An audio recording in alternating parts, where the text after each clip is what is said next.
Election అప్డేట్స్ను అందరికంటే ముందుగానే తెలుసుకోవాలంటే ఈరోజే ఆర్టీవీ లైవ్ యాప్ని మీ మొబైల్లో డౌన్లోడ్ చేసుకోండి. ఒకరు కాదు, ఇద్దరు కాదు, 1000 మంది కాదు, 2000 మంది కాదు, ఏకంగా 5000 మందికి మరణశిక్ష విధింపులకు కారణమైన వారిలో ఇరాన్ అధ్యక్షుడు ఇబ్రహీం రైసీ ఒకరు. అందుకే 2021లో ఇబ్రహీం రైసీ ఇరాన్ పగ్గాలు అందుకోగానే మానవ హక్కుల సంఘాలు తీవ్ర ఆందోళన వ్యక్తం చేశాయి.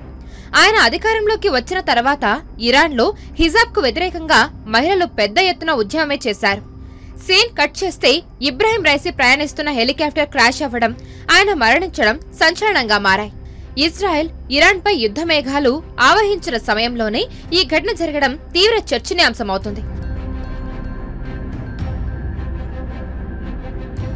అది 2022 సెప్టెంబర్. ఇరాన్ అట్టుడికిపోతున్న రోజులవి. 22 ఏళ్ల ఇరానియన్ కుర్దిష్ మహిళ మహసా అమీనీ అనుమానాస్పద రీతిలో మరణించడం ప్రపంచవ్యాప్తంగా సంచలనం రేపింది.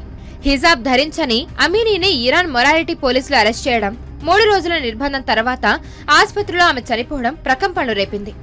ఇరాన్ మహిళా లోకం ఒక్కసారిగా నాటి ప్రభుత్వంపై దండయాత్ర చేసింది. వీధుల్లోకి వచ్చి నిరసనలు తెలిపింది. ప్రెసిడెంట్ ఇబ్రహీం రైసీకి వ్యతిరేకంగా నాడు అక్కడి మహిళలు కదం తొక్కిన తీరు ఇరాన్ ప్రభుత్వంలో భూకంపానికి కారణమైంది. అయితే అణిచివేతే ఆయుధంగా ఇబ్రహీం రైసీ ప్రభుత్వం మహిళలపై కాల్పులకు, దాడులకు పాల్పడింది. నెలల తరబడి జరిగిన ఈ భద్రతా అణిచివేతలో 500 మందికి పైగా మరణించారు. దాదాపు 22,000 మందికి పైగా నిర్బంధించబడ్డారు. ఇవన్నీ అధికారిక లెక్కలు మాత్రమే. ఇబ్రహీం రైసీ తన జీవితంలో ఎక్కువ భాగం ప్రాసిక్యూటర్ గా పనిచేశారు. 2019లో Iran supreme leader Ali Khamenei రైసీని ప్రధాన న్యాయమూర్తిగా నియమించారు. ఇరాన్ ఇరాక్ యుద్ధం తర్వాత 1988లో రాజకీయ ఖైదీలను సామూహికంగా ఉరితీసిన ఘటనలో రైసీ పాత్ర కారణంగా ఈ నియామకాన్ని మానవ హక్కుల సంఘాలు వ్యతిరేకించాయి. అంతర్జాతీయ హక్కుల సంఘాల ప్రకారం దాదాపు 5,000 మందికి మరణశిక్ష విధించిన నాటి ఇరాన్ 4 జడ్జీల్లో రైసీ ఒకరు.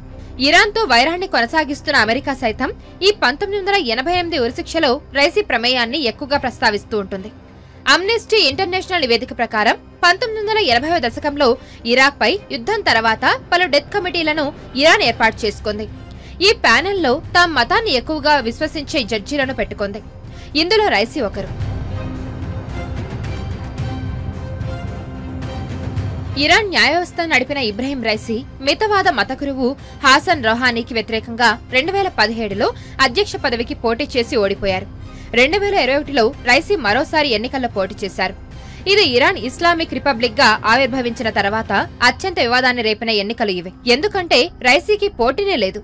దీంతో దాదాపు 62% ఓట్లు సాధించిన రైసీ అధ్యక్షుడయ్యాడు. ఇస్లామిక్ రిపబ్లిక్ చరిత్రలో ఇదే అతి తక్కువ ఓటింగ్ శాతం. లక్షలాది మంది ఇళ్లలోనే ఓటు వేయకుండా ఉండిపోయారంటే రైసీపై అప్పటికీ ప్రజల్లో ఎంత వ్యతిరేకత ఉందో అర్థం చేసుకోవచ్చంటారు రాజకీయ విశ్లేషకులు.